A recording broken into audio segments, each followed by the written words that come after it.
Welcome to another episode of the Barron Report. We are covering the food service, restaurant, and hospitality industry news weekly, and these are kind of the top stories that I want to cover this week. Let's just jump right into it. There's a lot going on in the industry with a ton of moves from some of the biggest technology companies out there. So let's first open with the Big Mac going airborne with Uber Eats drones. Now let's talk a little bit about this. In recent tests with McDonald's, Uber Elevate, which is also Uber Air. I'm not sure how that kind of breaks out, but their aerial arm of the $72 billion ride-sharing service basically tested a food service delivery setup with McDonald's to try to transport a Big Mac, some chicken McNuggets, 2 orders of fries, basically a half mile away to San Diego State University. So they got out there and put these drones in action. They have this kind of this box thing that the products go into. They load these drones up, and instead they got this thing up in the air. There was high winds, and unfortunately they were unable to complete the test. So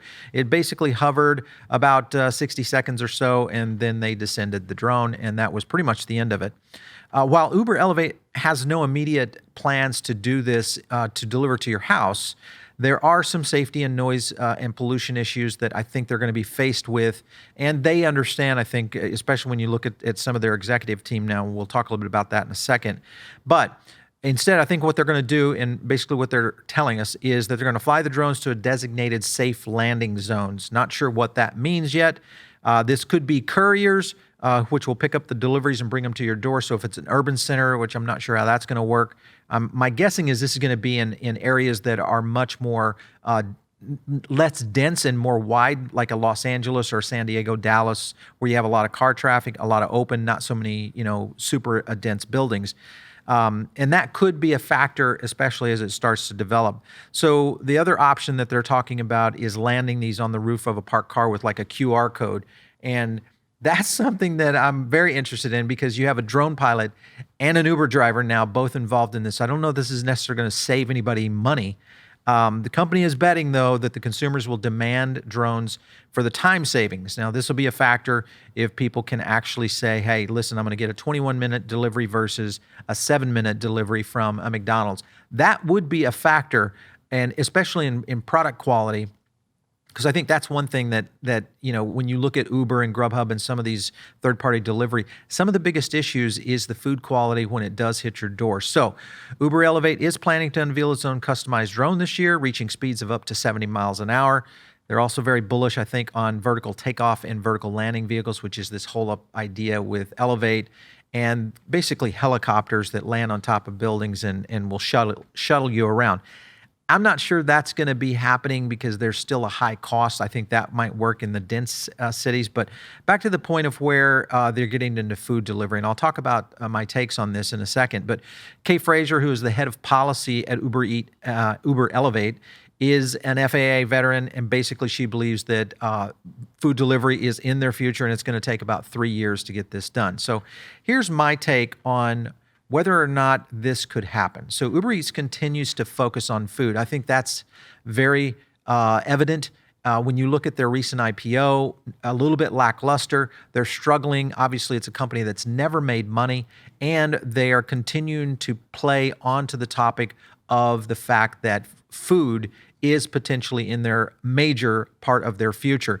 And I continue to say that this is a bigger issue in the food service industry when we look at everything that's happening. And I think they're trying to grab a few headlines, interest on their recent IPO valuation, but I still think it's a Trojan horse for the restaurant industry and their eventual foray into the food service as an operator. And what I mean by that, and I've talked about this many times here on this show, is that I believe that Uber is basically harvesting all this customer data from all these operators, and they have a natural play, and that is to begin to become a food service operation. Now, there is some technical issues there, but it's definitely no more technical than trying to launch a fleet of drones worldwide. So I think if it's a company that could do it, Uber is probably one of those that will. My point is that data is going to win this game, and Uber is definitely the company who has the most data on consumers. When you look at where and whether or not this solution for food delivery is going to work, You look at both Uber and Grubhub. I'm just not sure this is currently the solution that's going to deal with third-party delivery or food delivery in general. I think this is just one of those things that the operators are dealing with right now in the early stages, but eventually these operators, I know them, they're going to figure out a better solution. And we've talked about this. We've even shown some alternate options from operators like Lemonade and Modern Market with Anthony Pigliacampo doing their own delivery. I think we're going to see more and more of that happening.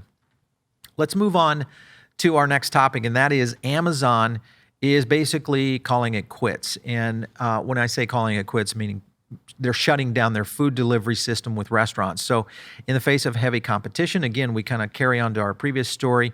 Grubhub and Uber Eats has definitely put some pressure on Amazon, even though I do think that Amazon, if there is someone that could trump Uber on data, it would be Amazon, just their history of the Prime program and what they understand of consumer buying habits. But however, they are shutting down in the United States. They've been kind of dialing this back. They started dialing it back in November when they shuttered their service in London. And then now it was open in only U.S. locations, which is now done. So we are pretty much down to what I think is a 2-horse race, maybe a 3-horse race if you look at Postmates or someone like DoorDash, which I think those two companies should merge and become one, because then I think you could have some competition that could rival with where Grubhub and where Uber Eats is going. Not to outpace what some of these regional companies are doing, like Delivery Dudes and Shipt. Some of those companies that are right here in South Florida do a great job. And we are seeing some of that, and I'll talk about that in a second. But here's my analysis. Amazon has more data than pretty much any of these players in the sector, and they could upend the entire stranglehold they have on the current marketplace. I'm not sure why they're pulling out. There may be some issues going on with Whole Foods right now, and maybe their understanding of food service. They may be after the grocery play here, which could be a good factor because they would be one of the leaders, I think, in obvious reasons with Whole Foods. But the other thing that's interesting here is operator sentiment on Grubhub and Uber, and it's continuing to fall. And what that means is the operators are not happy with the service, but they're basically using the service because it's kind of a must-have at this point. Those are data points that we're tracking here on Foodable Labs. And I think if you look at that, even though Grubhub's revenue is up over 39%, this company is kind of at a point of no return. I don't know that there's anything that's going to stop these companies unless we see massive adoption of self-delivery or origin delivery from the operators. The only other thing that could stop these companies is if somebody gets really sick from a delivery and there's a massive pushback from the consumer operations, which would affect their IPOs and their public stock offerings. So I think this is still a game that is in its very, very early innings, and we are yet to see where the future is going to be. So let's move on here. Let's go on to Red Robin. And Red Robin right now is in a fight with a potential activist investor. Basically, Red Robin Gourmet Burgers is basically trying to fight a takeover bid with a short-term shareholder rights plan. So basically, the short-term shareholder rights plan, some people call them poison pills. They've kind of been looked at as reorgs completely. It's really just to deter these investors from gaining more stock control.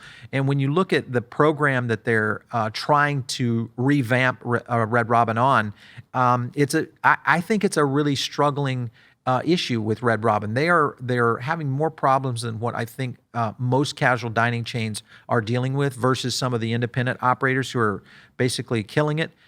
These chains are really struggling, and I think there are some answers for them. But right now, it's companies like Vintage Capital who are looking to take control and take advantage of these. And I think this has happened in the food industry, and we'll talk to an expert on this. But essentially, if you look at the numbers here, the firm first filed security documents last month indicating an activist intent in its investment in Red Robin. And among the options in its evaluation of Red Robin stock listed in its filing, it was going to pursue a transaction that would result in the acquisition of all controlling interest in Red Robin. This is Vintage Capital, who has now acquired more than 11% of the current active shares. They're out of the casual dining chain. So I had a chance to talk with a longtime industry expert. His name is Fred LaFranc. He's with a company called Results Through Strategy. And I had two questions for him. His thoughts on the activist investor and if he thinks this current strategy will work. And my second question was, what did he think about the strategy plan from Red Robin and their executives on closing underperforming stores, catering, and refranchising? Let's cut to Fred and hear what he has to say. In response to the question about the activist investor for Red Robin and whether or not it's going to work in terms of what their strategy is going to be, this reminds me a lot of what happened when the Darden board was basically wiped out several years ago by an activist investor. And the strategies they used to fix Darden at a time were effective and successful. Now, they ultimately named Gene Lee as their CEO, who was already with the company as the CFO, and he's done an incredible job. If you look at their stock, it's just been amazing what they've managed to accomplish. I was at the ICR conference about a year and a half ago when Denny Post, the then CEO of Red Robin, spoke about the elimination of buzzers and runners. And the company experienced a short-term profit gain because they reduced labor. But it set the seeds for the decline in sales that followed in the quarters afterwards. And that's really what the issue is. At the same exact conference, Gene Lee, CEO of Darden, talked about how they were going to add labor because they saw that service was a differentiator in the guest experience. Ironically, Darden also refuses to participate with third-party delivery because they don't want to lose customers to third-party providers. They want to keep them within the four walls of their restaurant brand. And so it remains to be seen what the actual strategies that the activist investor for Red Robin is going to pursue, but that the company needs a shakeup is important. Now, we know that a lot of the Red Robins are located near malls. That's one of the reasons that they're struggling. There's been some recent articles about how mall traffic is hurting restaurants in general, and Red Robin's, with its dependency on mall-based locations, definitely is going to be affected by that. But part of the challenge is for them to create a compelling dining experience that people are going to want to attend and participate in, and that's definitely been missing from their experience the last few years. Regarding the questions on the strategy of closing underperforming stores, refranchising, and catering. So first off, Red Robin is really tied to malls. And mall traffic, as everyone knows, because of the retail apocalypse, has really been hurt. And so it's not surprising that Red Robin has really been hurt by this traffic decline. And part of it has to do with the fact that, I would always ask a question in casual dining, is it exciting enough to really draw people in? Is there enough of a reason to appear in order to bring traffic back to locations? I work with a lot of independent restaurant companies that are doing very, very well in this economic environment, whether they're in a mall location or not. So I'm not sure it's strictly all about the malls. I think that the concept itself needs some vitality and revitalization. Refranchising the stores, that's okay. TGI Fridays has tried to do that, but TGI Fridays has struggled because some of these new franchisees that they've gotten are talking about giving the stores back, and that means that they're not doing well. So while the refranchising sort of says, okay, it's no longer our problem, it's your problem, it's not a guaranteed success. And then lastly, as far as catering goes, catering is a big growth opportunity along with third-party delivery. We know that's a booming market. The estimate is going to be over $200 billion marketplace in the next 3 to 5 years. So I think it's smart to do that. The question then comes to, does that burger product that Red Robin sells travel well? Will it have the quality that people want? How do you transport French fries and keep them hot and crisp?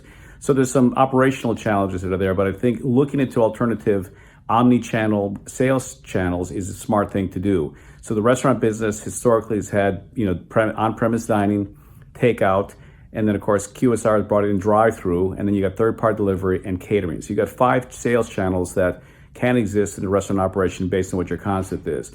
And Red Robin is smart to explore all opportunities to try and do something with that.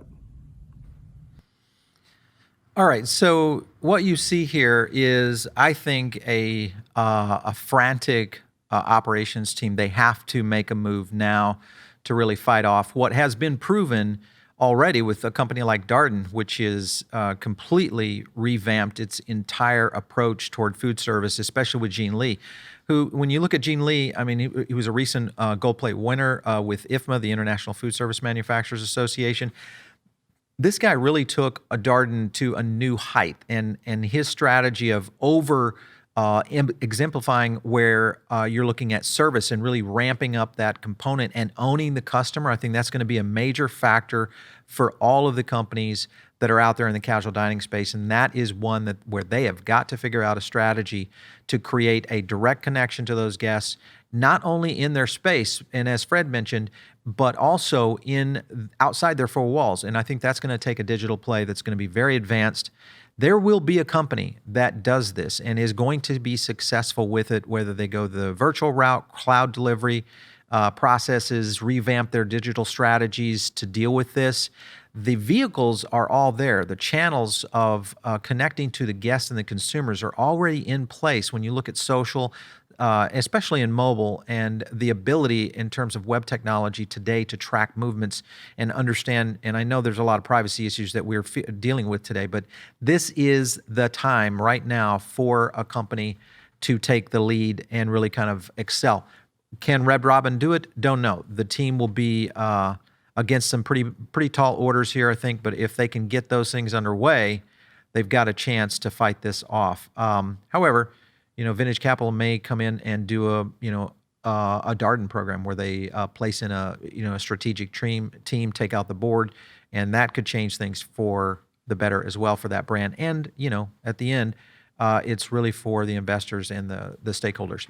So let's move on to Tyson Foods, who is recently in the news of launching a plant-based product. And basically what they did is they introduced their first plant-based and blended product along with its Raised and Rooted brand at the same time. So the initiative makes Tyson basically the largest meat producer to enter the growing alternative protein segment in its own products.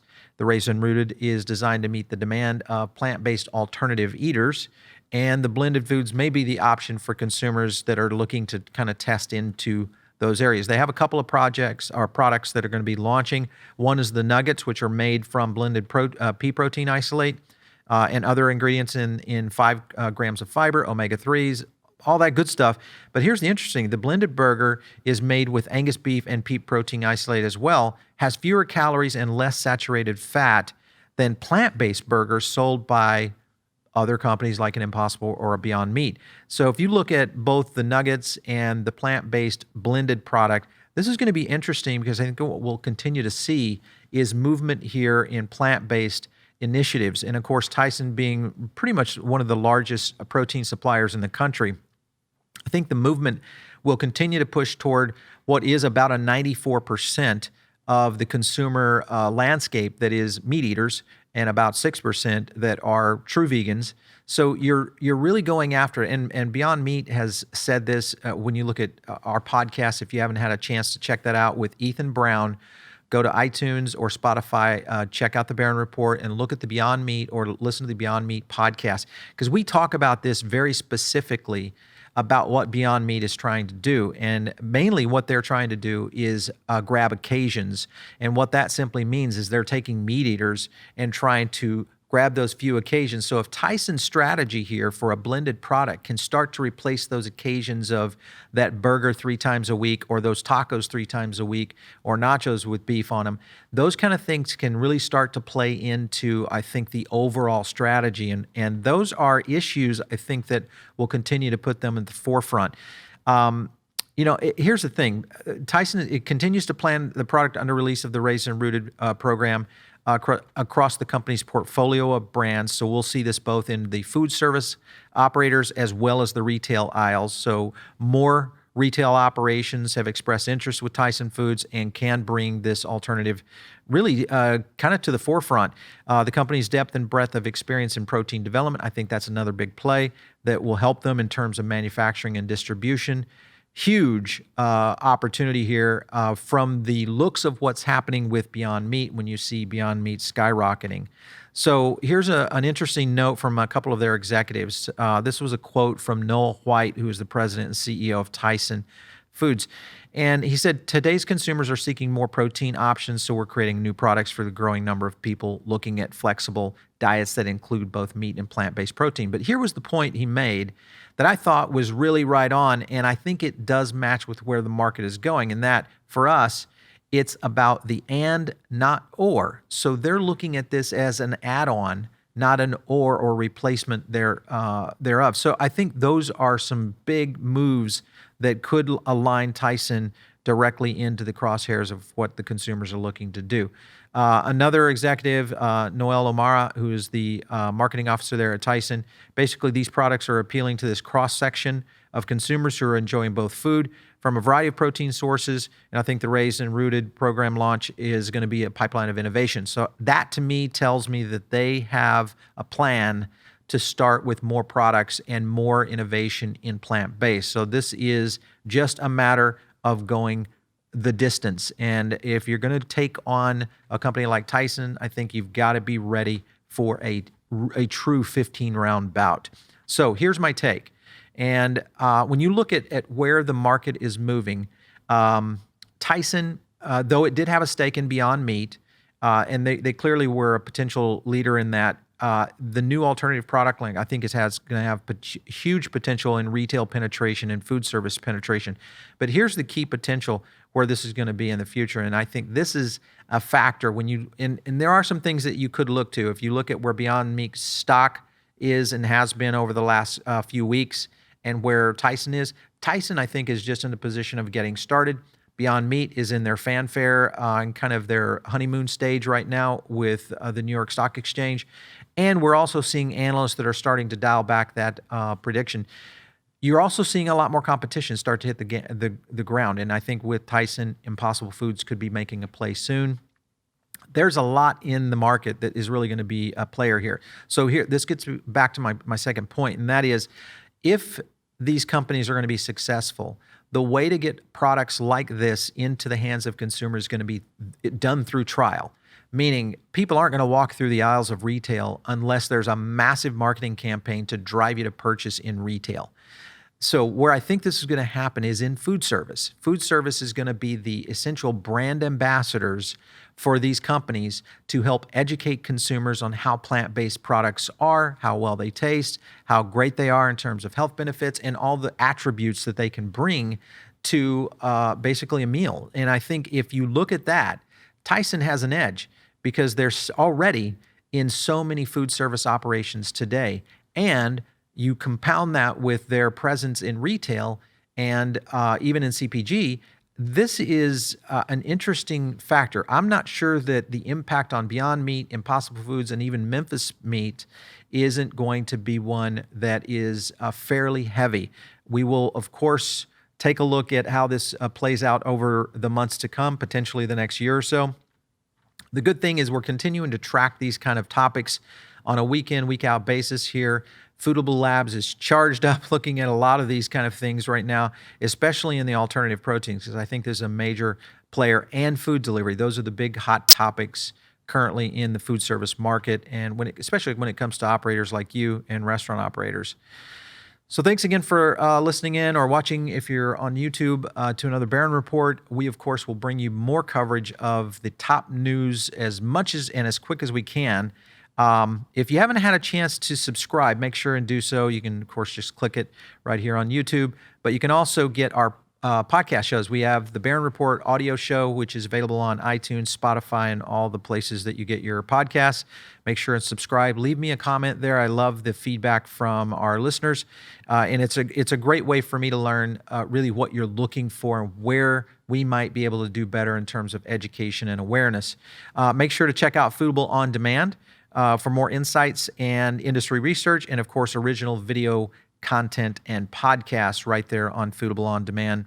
If you have any questions or ideas about the show and you want to send them in, you can do so just by emailing producer@foodabletv.com.